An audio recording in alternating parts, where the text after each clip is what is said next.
Pope Leo XIV, the new head of the Catholic Church and the first ever Pope from the United States, US and North America continent, and the second from the two America continents, has said that there are many settings or places in the world people considered the Christian faith to be only for the weak, calling on people to cultivate a better personal relationship with Christ, saying, without faith, life is meaningless. The new Pope, who had been ardent opposition to the policies of the new US President, Donald Trump, stated this at his first Mass held shortly after he was elected as the new head of the Christian faith to lead more than 1 billion Catholic faithfuls in the world and as one of the major pressure group leaders in the world. The new Pope had previously criticized the policies of President Donald Trump just as his predecessor, late Pope Francis, had always condemned Trump policies on illegal immigration, with records showing that the late Pope, Pope Francis, promoted and elevated the new Pope, Pope Leo XIV, multiple times within a short period to the high level to qualify him becoming the next Pope.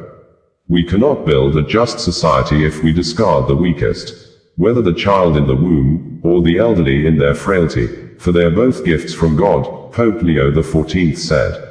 When some journalists asked about Pope Leo's criticisms of the president on his X account, White House Press Secretary Caroline Leavitt said President Donald Trump is proud that the 267th Pope is American. It's a great thing for the United States of America and the world. President Donald Trump, in his personal words about the Pope, said although they are surprised but very happy, adding it is a great honor for the U.S. The Catholic mainstream media, the Vatican News, reported that the Pope Leo XIV blesses several people, including Sister Natalie Beckworth, Undersecretary of the General Secretariat of the Synod, at the Palace of the Holy Office on the same evening he was elected Pope. Here is the official record confirming that Cardinal Robert Francis Prevost accepted the election, canonically making him Supreme Pontiff and the name he has chosen. The document was drawn up by the Master of Pontifical Liturgical Celebrations, Monsignor Diego Giovanni Ravelli, acting as notary. Written in Latin, the name Leo XIV appears in red. We are called to bear witness to our joyful faith in Christ the Savior. Pope Leo XIV gave this reminder during his first Mass as Pontiff with the College of Cardinals in the Sistine Chapel, the exact site where the electors chose him as the 267th Pope on the fourth ballot the evening prior. In his homily, the newly elected Pope called for cultivating better a personal relationship with Christ, and he insisted that, without faith, life lacks meaning. Newly elected Pope Leo XIV began his first homily with words in English during Mass in the Sistine Chapel with the College of Cardinals.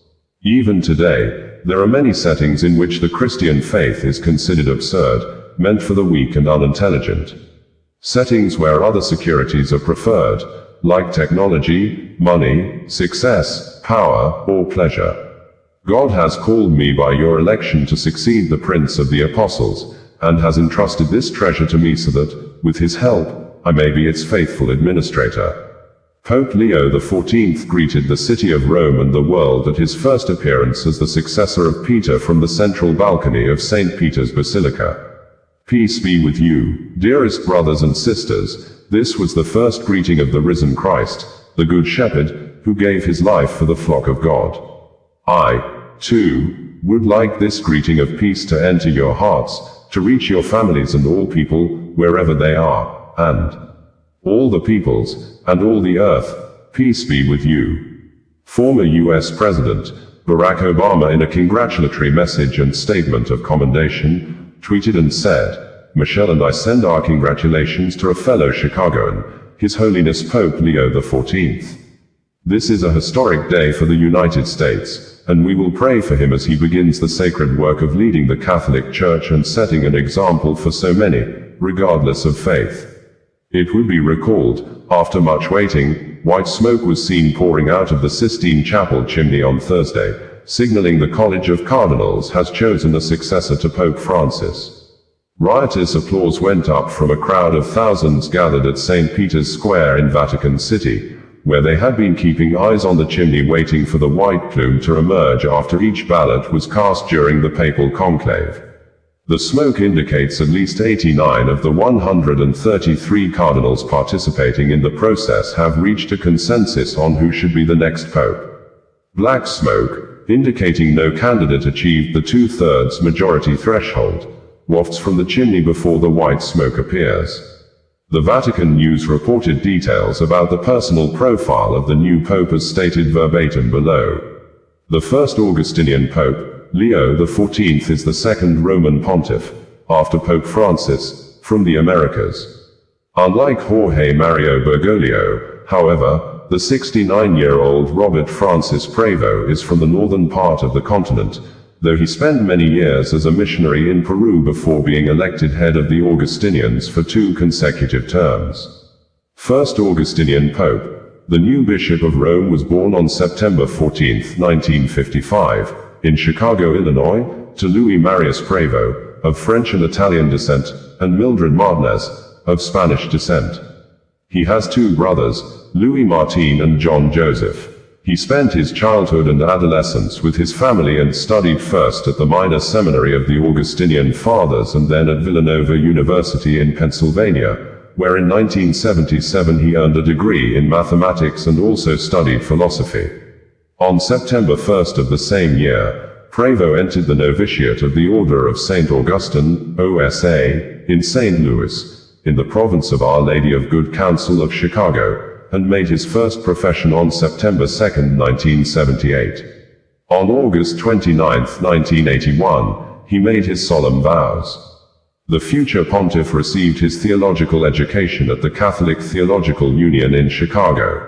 At the age of 27, he was sent by his superiors to Rome to study canon law at the Pontifical University of St. Thomas Aquinas, Anglicum.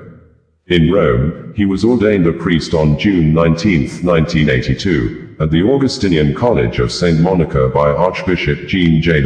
then pro-president of the Secretariat for Non-Christians, which later became the Pontifical Council for Interreligious Dialogue and then the Dicastery for Interreligious Dialogue. Prevo obtained his licentiate in 1984 and the following year, while preparing his doctoral thesis, was sent to the Augustinian mission in Chulucanas, Piura, Peru, 1985-1986. In 1987, he defended his doctoral thesis on the role of the local prior in the Order of St. Augustine, and was appointed Vocation Director and Missions Director of the Augustinian Province of Mother of Good Counsel, in Olympia Fields, Illinois, USA. Mission in Peru. The following year, he joined the mission in Trujillo, also in Peru, as director of the Joint Formation Project for Augustinian candidates from the vicariates of Chulucanas, Iquitos, and Apurimac. Over the course of 11 years, he served as prior of the community, 1988-1992, formation director, 1988-1998, and instructor for professed members, 1992-1998, and in the Archdiocese of Trujillo as judicial vicar, 1989-1998, and professor of canon law, patristics, and moral theology at the major seminary, San Carlos y San Marcelo. At the same time, he was also entrusted with the pastoral care of Our Lady Mother of the Church, later established as the parish of St. Rita, 1988-1999, in a poor suburb of the city, and was parish administrator of Our Lady of Montserrat from 1992 to 1999.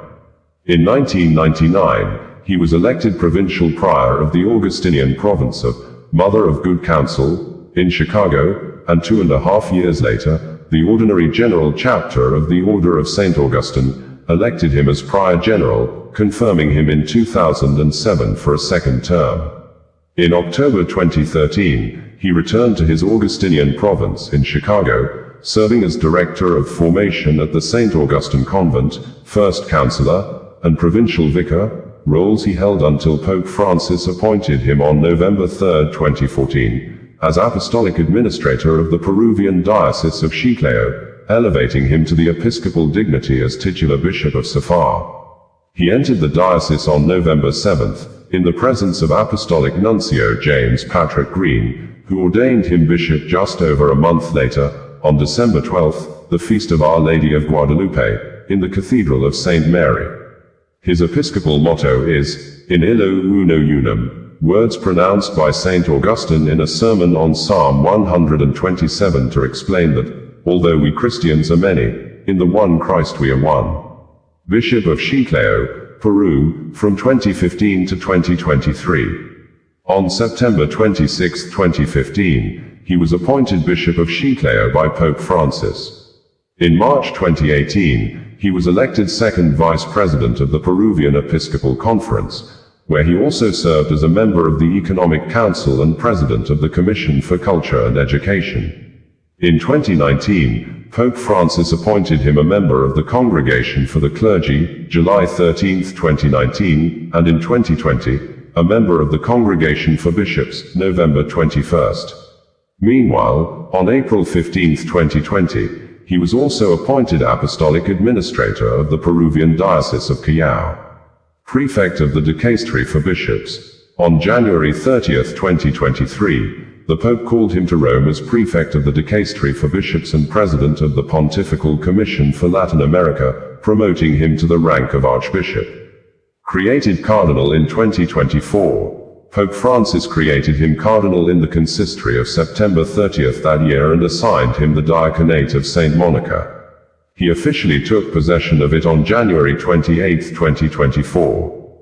As head of the Dicastery, he participated in the Pope's most recent apostolic journeys and in both the first and second sessions of the 16th Ordinary General Assembly of the Synod of Bishops on Synodality, held in Rome from October 4 to 29, 2023, and from October 2 to 27, 2024, respectively.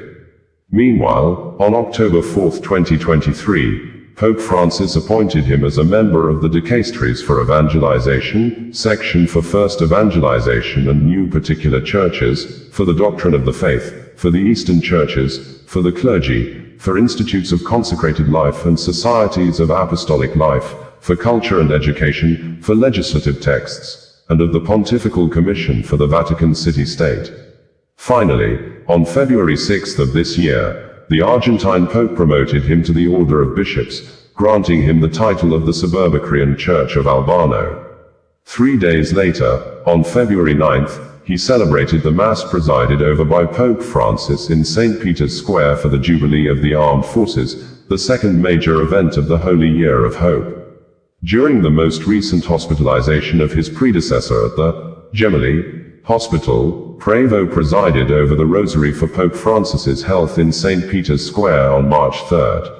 We had reported that the Camerlengo of the Apostolic Chamber, Cardinal Kevin Farrell, at about 9:45 a.m. on Monday announced the death of Pope Francis from the Casa Santa Marta, hours after Pope Francis had called for an end to wars in Gaza, Ukraine, Sudan, Congo, Yemen and other humanitarian crises in Myanmar, South Sudan, in the Sahel, the Horn of Africa, the Great Lakes, Lebanon, Syria, and thus, begging political leaders not to yield to fear but use the state resources under their custody to fight and eradicate hunger and promote development among the people, which, the Pope said, are weapons of peace, adding that, there can't be peace without the freedom of religion, expression, thoughts and respect for one another views, just as the Pope on Sunday at around 11:30 a.m., less than 20 hours to his death, met in person with the Vice President of United States, James David Vance after the Pope had called on President Donald Trump to end his anti-immigrant policy,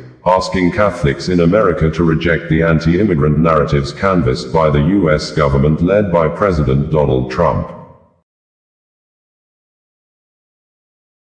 Osazuwa Connect, bringing you the news in a more digital way.